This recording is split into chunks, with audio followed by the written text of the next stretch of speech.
ఎన్నో ఏళ్ల ఉత్కంఠ దాదాపు ఆంధ్రప్రదేశ్లో ఉన్న ప్రతి ఒక్కరు కూడా ఈ రాజ్మహల్ రహస్యం ఏంటో తెలుసుకోవాలని ఒక ఉత్సాహం ఆతృత ప్రతి ఒక్కరికి ఉన్న నేపథ్యంలో ఈరోజు దాన్ని ఓపెన్ చేసి మీడియా సంస్థలు అందరూ కూడా చూపించడం జరిగింది. సాక్షాత్తు చంద్రబాబు నాయుడు గారు అలాగే పవన్ కళ్యాణ్ గారు వాళ్ళు కూడా ఇక్కడ ఏమవుతుందో తెలుసుకోవాలని ఇక్కడికి రావడం కోసం ప్రయత్నం చేస్తే ఆ రోజు నిర్మానుష్యంగా వాళ్ళు కూడా అడ్డుకోవడం, చివరికి ఇక్కడికి రావడం ప్రయత్నించడం కదా కేసులు అక్రమ కేసులు కూడా పెడితే ఈరోజుకి ఇంకా సందీప్ కానీ శ్రీనివాస్ వాళ్ళు ఎంతోమంది ఇంకా కేసులకి కోర్టు చుట్టూ కూడా తిరుగుతూ ఉన్నారు. Ours is a big democratic country. భారతదేశం ప్రపంచంలోని పెద్ద ప్రజాస్వామ్య దేశం. ఇటువంటి ప్రజాస్వామ్య దేశంలో ప్రభుత్వాలు ప్రతి 5 ఏళ్లకు ఒకసారి ఎలక్షన్ అయినప్పుడు ప్రజల ఆశీస్సులతోటి ప్రభుత్వాలు ఏర్పడుతూ ఉంటాయి.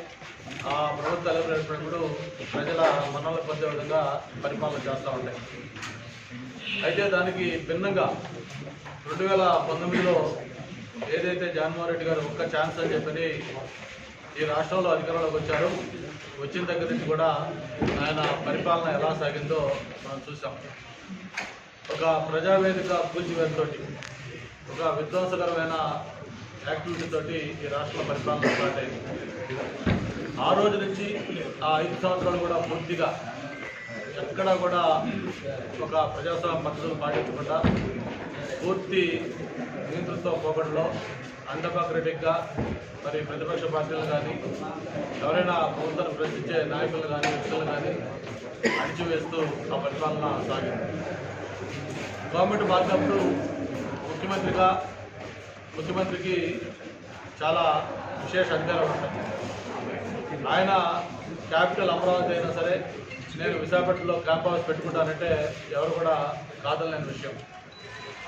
ఆయన నేను క్యాంప్ హౌస్ పెట్టుకుంటాను, విశాఖపట్నంలో వచ్చి ఉండటానికి నాకు ఒక బంగ్లా కట్టుకుంటానంటే ఎవరు కూడా క్వశ్చన్ చేయలేని విషయం. కానీ దానికి భిన్నంగా విశాఖపట్నంలో రాజధాని అని చెప్పి అసెంబ్లీ సాక్షిగా అమరావతి రాజధాని అని చెప్పని అంగీకరించి మళ్ళీ అధికారంలోకి వచ్చిన తర్వాత దాని మీద యూటర్న్ తీసుకొని లేదు 3 రాజధానులు, Visakhapatnam executive capital, Amaravati legislative capital, Kurnool judicial capital అని చెప్పని ఆయన మాట తప్పి మడలు చెప్పి అక్కడ యూటర్న్ తీసుకున్నారు. సరే, దాన్ని ఎలాగూ న్యాయస్థానాలు అంగీకరించకపోయినా కూడా నేను వచ్చే ఉంటానని చెప్పని ఇక్కడ చెప్పడం జరిగింది. దాన్ని కూడా చూసాం మనం. అనేక వాయిదాలు వేశాడు, అనేక పండుగల పేరు చెప్పారు, ముఖ్యమంత్రి చెప్పారు, ఇన్ఛార్జీలు చెప్పారు, మంత్రులు చెప్పారు, ఎమ్మెల్యేలు చెప్పారు, ప్రతి ఒక్కరు కూడా డేట్లు చెప్పారు, ఇదిగో వచ్చేస్తున్నాడు. చివరికి ఆయన రాకుండానే ఆయన పదవీ కాలం కూడా అయిపోయింది.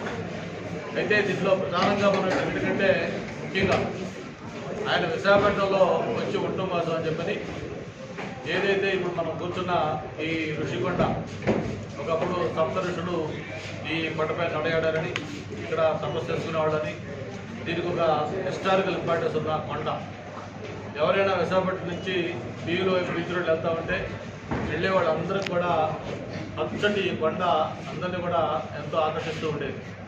అటువంటి ఒక పచ్చటి ఋషికొండని టూరిజం దీనికంతా అక్కడ రిసార్ట్స్ కట్టి ఉంచితే బ్రహ్మాండమైన లాభాల్లో నడుస్తున్న ఆ టూరిజం రిసార్ట్ కూడా మరి పూర్తిగా డిస్మాంటిల్ చేసి ఇక్కడ అత్యంత రహస్యంగా గోప్యంగా ఈ విలాసవంతమైన రాజ్మహల్ని నిర్మాణం చేయడం జరిగింది.